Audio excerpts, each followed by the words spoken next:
trying to really do a thoughtful video and try to do some great images, spend some real time on this video, but I don't have time and I wanted to just post it. So I'm going to turn not the camera, obviously, just my microphone on and talk about this for a minute.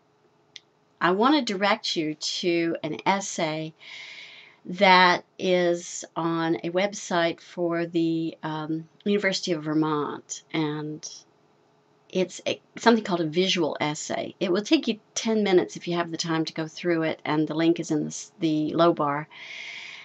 It sort of deals with some issues I've been thinking about: women and advertising, and the way we are portrayed in advertising. On YouTube, sometimes it's hard to start a dialogue because everyone thinks you have an agenda, and sometimes it's because they have an agenda. What I want is to talk about women and the way they're portrayed in advertising. It's fun to go through this essay on the University of Vermont website, or at least I found it fun. And it talks about the evolution of women in advertising. There's also a link to a good sort of paragraph posted on Eisner's Museum of Media about the male gaze.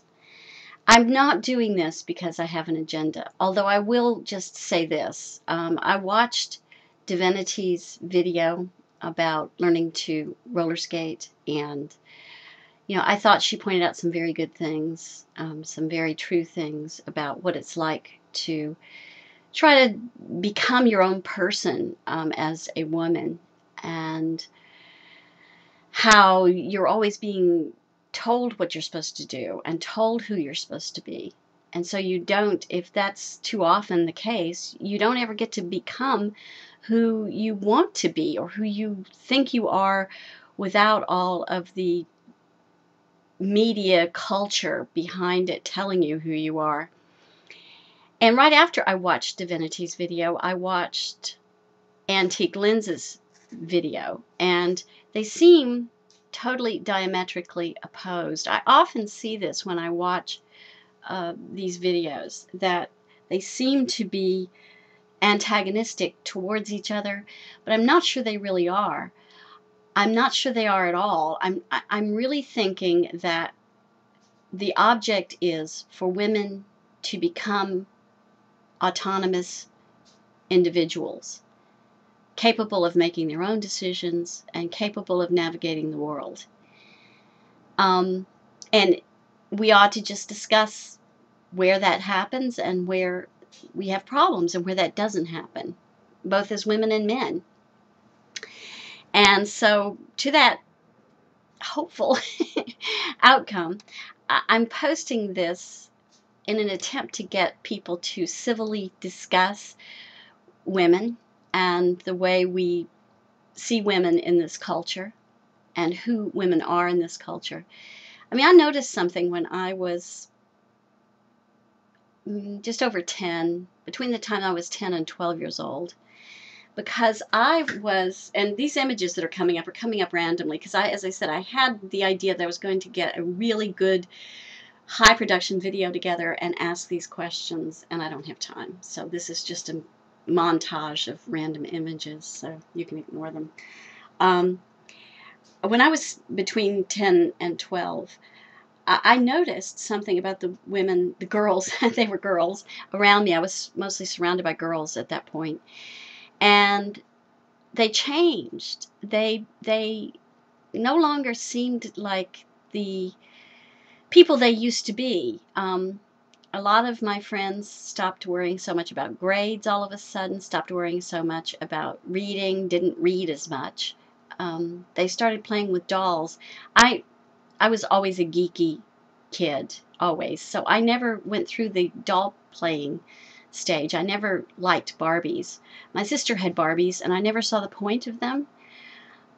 So I just always was mystified by the changes in my friends. And I found myself very solitary because I liked to do things I didn't like to do. And so I got to be somebody who sat on the edge of what goes on, and I watched it, and I'm still doing that to some extent because I find it so interesting.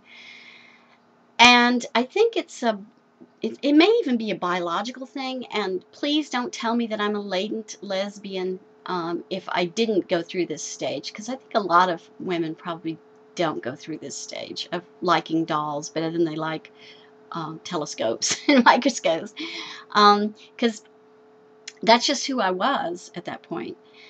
So I got to watch them, and they really didn't seem like the same people all of a sudden. They seemed to uh, want to engage the gaze of the boys around them. They wanted boys to look at them. And I always thought what a waste of time that was, because, I mean, it never appealed to me for whatever reason. So I'm just wondering how much of advertising that we have, and I know that it's changing, and this image, the one I've just posted, shows you the end image in the essay at the University of Vermont that I'm proposing you go through quickly. It shows this young woman who is just looking at the camera. I mean, she's not engaging in any sort of subtext. The words say she believes that words should mean what they say, I think is the way it's phrased. And I like that, and I hope that advertising goes that way. I think that would be a nice, refreshing thing. And if you don't agree with me, if you think there's some reason for there to be an agenda, or if you think there's no agenda, please tell me why. And tell me why also that, if you disagree that women are used in the media and in advertising in ways that maybe aren't really seeing them totally as human beings sometimes, or as individuals at least. Anyway, this is a ramble, and it's because I wanted to get somebody talking to me about this, because I see these people diametrically opposed, supposedly, and yet they're talking about the same issues in some sense. So I would just like to see some dialogue, and please, don't tell me what I think. Just listen to what I've said, because I'm tired of being told what I think on YouTube. Ugh, I'm sick of it. Anyway, you guys take care, and I hope I get some feedback on this.